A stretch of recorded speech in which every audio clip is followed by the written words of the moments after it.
আসসালামু আলাইকুম। ২০২৬ সালের নতুন চমক, চেকের মামলা হবে দ্রুত নিষ্পত্তি। খুবই চমকপ্রদ একটা ব্যবস্থার সন্নিবেশ করা হয়েছে। সেখানে আগে কি ছিল, বর্তমানে কি হয়েছে, এই বিষয়টা খুবই ইন্টারেস্টিং। এই বিষয়টার মাধ্যমে চেকের যে মামলাগুলা বর্তমানে হবে তা আর ডিলে হওয়ার সম্ভাবনা খুবই কমে গেল এবং চেকের মামলার ক্ষেত্রে আর আপনাকে বছরের পর বছর ঝুলে থাকতে হবে না। ২৬ সালের বড় একটা পরিবর্তন আনয়ন করা হয়েছে।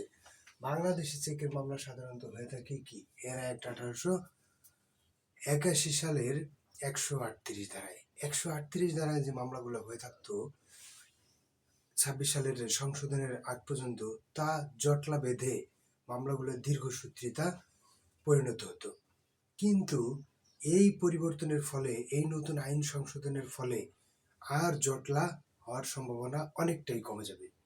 মানুষের হয়রানি, জটিলতা, বছরের পর বছর ঝুলে থাকা, এই বিষয়টাই অনেকটাই লাঘব হবে। আগে কি হতো সেটা আমি একটু যদি বলি। প্রথমে চেক বাউন্স হতো বা চেক ডিজনার হতো। ডিজনার পরে আপনি মামলা দায়ের করলেন, সমন জারি করলেন, হাজিরা সাক্ষী গ্রহণ, এইটা সময় সাপেক্ষ, কালক্ষেপণ করার মতো একটা ওয়ে ছিল।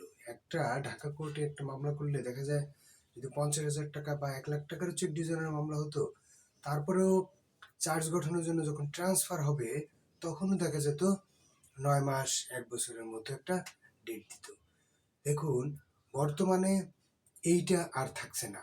যদি আপনার অল্প টাকার চেক হয়, আপনার এখানে কি কি সুবিধা থাকছে, ২০২৬ সালের মধ্যে কি কি সুবিধা আপনাকে দিচ্ছে?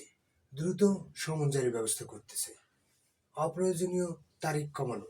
দেখেন, এটা একটা সবচেয়ে বড় একটা সুযোগ। সমঝোতার সুযোগ বৃদ্ধি, উভয় পক্ষ যাতে মামলা হওয়ার পরে সমঝোতার ব্যবস্থা করতে পারে, সেই ব্যবস্থাটা কোর্ট এখানে রেখে দিয়েছে। নির্দিষ্ট সময়ের মধ্যে সাক্ষ্য গ্রহণ শেষ করার নির্দেশ, আদালতের কড়াকড়ি মনিটরিং। দেখুন, এতে কি হবে, যারা চেক নিয়ে বসে আছেন তারা আর চেক নিয়ে বসে থাকবে না। এবার তারা চেকের মামলা করে দেবে এবং দ্রুত তারা টাকা পাওয়ার ব্যবস্থা করতে পারবে। এর ফলে মামলা জট কমবে, পাওনাদার দ্রুত টাকা পাওয়ার ব্যবস্থা করতে পারবে, চেক প্রদানের করার সময় কালক্ষেপণ অনেকটাই কমে যাবে। ৩০ দিনের মধ্যে আপনাকে সমন জারি করতে হবে, পরবর্তী ৩০ দিনের মধ্যে মামলা করে আপনি এই অধিকারটা আদায় করতে পারবেন। এবার কথা হলো, কোনটুকু আরো বেশি প্রয়োজনীয়? আমরা সাধারণত ১৩৮ ধারায় মামলা করে থাকি আর ১৪১ ধারায় আমলে নেওয়ার ব্যাপারটা থাকে। যদি কোনো ম্যাজিস্ট্রেট মামলা নেয়, তাহলে আসামি যখন ওয়ারেন্ট দেয় অথবা সমন দেয়, আসামি যখন উপস্থিত হয়, পরবর্তী ডেটে মামলা ট্রান্সফার হয়ে যেত যুগ্ম জেলা জজ আদালতে বা যুগ্ম মহানগর দায়রা আদালতে বা দায়রা আদালতে।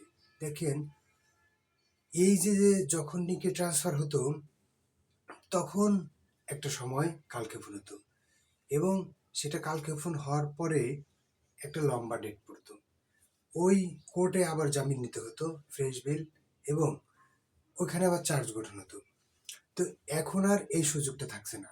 যদি কোনো ব্যক্তির ৫ লাখ টাকার চেক থাকে, তাহলে একটা বাইন্ডিং এর মধ্যে চলে আসবে। ছোট কোর্টেই বা নিম্ন কোর্টেই মামলাগুলা সংশোধনের সম্ভাবনা খুবই বেড়ে গেল। এইটা ১৪১ ধারার সি ধারা যুক্ত করে, পরিবর্তন করে যে যুক্ত করা হয়েছে, সেখানে বলা হয়েছে ৫ লক্ষ টাকার কম বা ৫ লক্ষ টাকা পর্যন্ত মূল্যমানের যদি কোনো চেক হয়, তাহলে মেট্রোপলিটন ম্যাজিস্ট্রেট বা প্রথম শ্রেণীর ম্যাজিস্ট্রেটই তার বিচার করতে পারবে। এই পরিবর্তনটা অত্যন্ত ফলপ্রসূ। আর ৫ লক্ষ টাকার অধিক মূল্যমানের যদি কোনো চেকের মামলা হয়ে থাকে, সেই মামলাটা যুগ্ম মহানগর দায়রা জজ কোর্ট বিচার করতে পারবে। তাহলে এই যে ভাগ, এতে কি ছোট ছোট বিষয়গুলো নিম্ন কোর্টেই সমাধান হয়ে যাচ্ছে, যার কারণে অল্প টাকার চেকগুলা আর উচ্চ কোর্টে যাওয়ার দরকার হচ্ছে না, যার কারণে মামলা খুবই দ্রুত নিষ্পত্তি হওয়ার সম্ভাবনা হয়ে গেল। তো যদি কোনো কিছু জানার থাকে আমাকে কমেন্টস করতে পারেন, আমি জানানোর চেষ্টা করব। সবাইকে ধন্যবাদ। আসসালামু আলাইকুম।